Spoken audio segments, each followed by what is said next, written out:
The center of the Girl Scout Junior program is the troop meeting. By giving structure to your meetings, girls will know what to expect, and they will find opportunities to use their leadership skills. These are the parts of a troop meeting: the pre-meeting, the opening, troop government, program or activity, cleanup, and the closing. The pre-meeting or startup activity is designed to keep the girls entertained until all the girls have arrived and the meeting can start. These activities should be a simple and easy thing for girls to do on their own. Girl Scout meetings should have an opening and a closing. They provide a frame in which to work. An opening signals to the girls that the meeting has begun and it is time to get down to business. Traditional Girl Scout troops open with the girls saying the Girl Scout promise and doing a simple flag ceremony. Troop government for juniors can take several different formats. See Troop Junior Government for more information. The program or activity is the major part of the meeting. With juniors, this can be about earning badges or awards, doing service projects, or taking trips. Cleanup is the responsibility of everyone. Use a caper chart to divide responsibilities. The closing allows the girls a special moment to end the meeting and say goodbye. Both the opening and the closing ceremonies are usually very short and simple. They will mean more if they are made up by the troop and vary from meeting to meeting. When using journey books, each session has a suggested opening and closing that goes along with the theme of that session. Traditional Girl Scouts close with a friendship circle and the singing of taps. The friendship circle is when girls stand in a circle, each girl crossing her right hand over her left, then holding hands with the person standing on either side of her.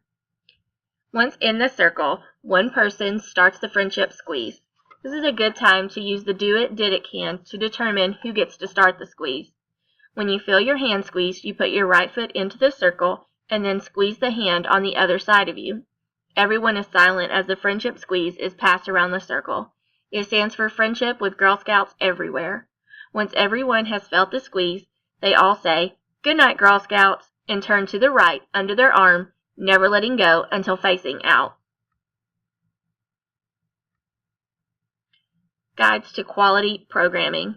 Be girl-led. Involve the girls in the planning of activities to the fullest extent that is developmentally appropriate. Make it active. Find a way for all the girls to participate in all segments of the troop meeting. Include service, learning, and fun. If you do all of those things, quality is guaranteed. Behavior management. Often new leaders worry about control or discipline in their troop. If this is true for you, take a second and jot down your concerns. You can think about behavior management in two ways. First is prevention, heading off the possibility of problem behavior before it happens. Next is intervention. This is taking action when inappropriate behaviors occur. Usually it's directed towards the girl that is misbehaving. In Girl Scouts, we encourage using techniques that will help prevent behavior problems.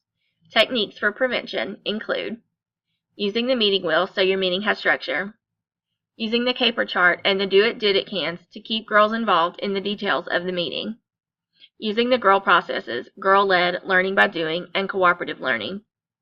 Use the Girl Scout quiet sign, relating to girls in a respectful manner, having activities like games ready when the girls seem like they have a lot of energy or you get done with an activity early, developing a team agreement so girls have a say in the rules of their troop.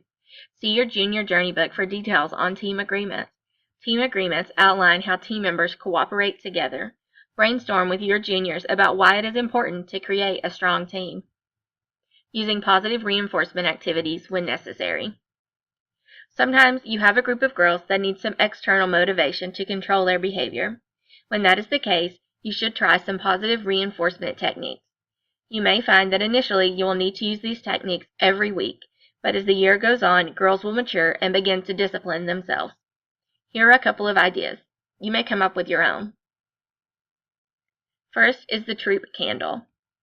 Light a candle during the opening ceremony.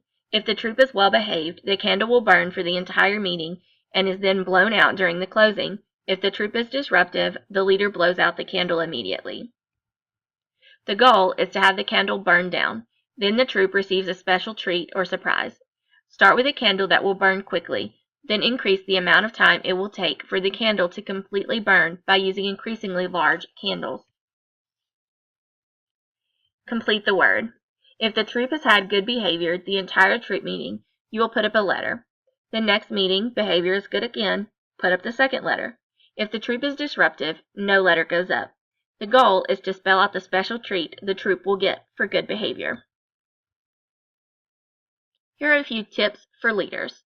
Be honest with the girls. You have some expectations that are not negotiable, health and safety standards.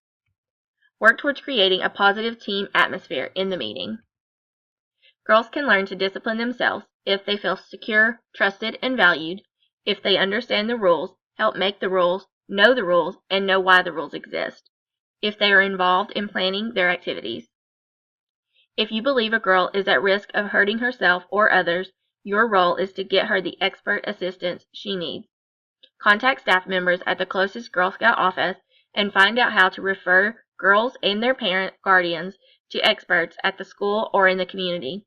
Share your concern with the girl's family if feasible.